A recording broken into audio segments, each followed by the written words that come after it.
ನನ್ನೆಲ್ಲ ಪ್ರಿಯ ಕನ್ನಡಿಗರಿಗೂ ಬೆಳಕಿನ ಹಬ್ಬದ ದೀಪಾವಳಿ ಹಬ್ಬದ ಶುಭಾಶಯಗಳು.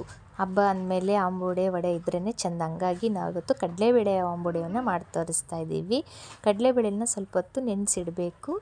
ನಿಮಗೆ ಮನೆಯಲ್ಲೇ ಅದು ಎಷ್ಟು ಪ್ರಮಾಣಕ್ಕೆ ಬೇಕು ಅಷ್ಟು ಹಾಕಿ ನೆನೆಸಿಡ್ರಿ. ಉದ್ದುದ್ದ ಈರುಳ್ಳಿನ ಮತ್ತು ಸಬ್ಬೆ ಸೊಪ್ಪನ್ನು ಹೆಚ್ಚಿಟ್ಕೊಂಡಿರಬೇಕು.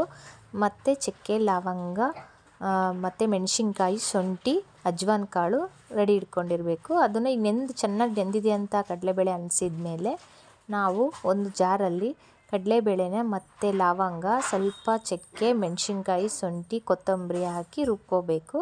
ಅದು ಫುಲ್ಲು ರುಣ್ಣಕ್ಕೆ ರುಬ್ಬಾರ್ದು, ಸ್ವಲ್ಪ ಅರ್ಧಂಬರ್ಧಾಗಿ ರುಬ್ಕೋಬೇಕು. ಒಂದು 2-3-4 ಮೆಣಸಿನ್ಕಾಯಿ ಖಾರ ತಕ್ಕನಂಗೆ ತೊಗೊಳ್ಳಿ. ಸ್ವಲ್ಪ ಕೊತ್ತಂಬರಿ, ಸ್ವಲ್ಪ ಚಕ್ಕೆ ಮತ್ತು ಲವಂಗ, ಸ್ವಲ್ಪ ಶುಂಠಿ ಇಷ್ಟನ್ನು ಹಾಕಿ ಏನು ನೀರು ಹಾಕಿಲ್ಲದೆ ಅದನ್ನು ಸ್ವಲ್ಪ ಚೆನ್ನಾಗಿ ರುಬ್ಕೋಬೇಕು. ರುಣ್ಣಕ್ಕೆ ಆಗಬಾರ್ದದು.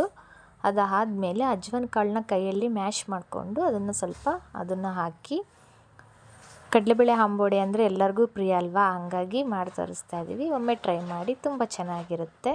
ಸ್ವಲ್ಪ ಅರಿಶಿಣ, ಉಪ್ಪು, ರುಚಿಗೆ ತಕ್ಕಷ್ಟು ಉಪ್ಪು ಹಾಕಬೇಕು.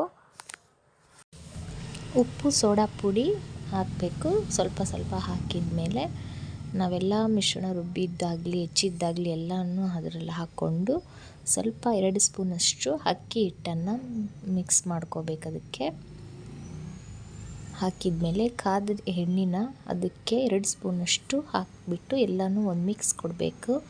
ಚೆನ್ನಾಗಿ ಒಂದು ಮಿಕ್ಸ್ ಮಾಡಬೇಕು.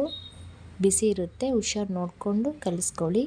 ಆಮೇಲೆ ಒಂದು ಕೈಯಲ್ಲಿ ನೀರನ್ನು ಹತ್ಕೊಂಡು ಚೆನ್ನಾಗಿ ಬೆರಳಿನ ಸಹಾಯದಿಂದ ಚೆನ್ನಾಗಿ ತಟ್ಕೊಳ್ಳಿ. ಅದು ಆಂಬೂಡೆ ರೆಡಿಯಾಗುತ್ತೆ. ಕಾದಿದ್ದ ಎಣ್ಣೆ ರೆಡಿ ಇತ್ತು, ಆವಾಗ ಅದನ್ನು ಕರೆದುಬಿಟ್ರೆ ಉರಿ ಕೆಂಪಾಗೋದು.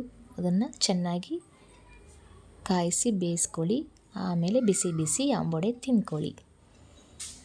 ದೀಪಾವಳಿ ಹಬ್ಬ ಆಚರಿಸ್ತಾ ಇದ್ದರೆ ಎಲ್ಲರಿಗೂ ಹುಷಾರಾಗಿರಿ. ಧನ್ಯವಾದಗಳು.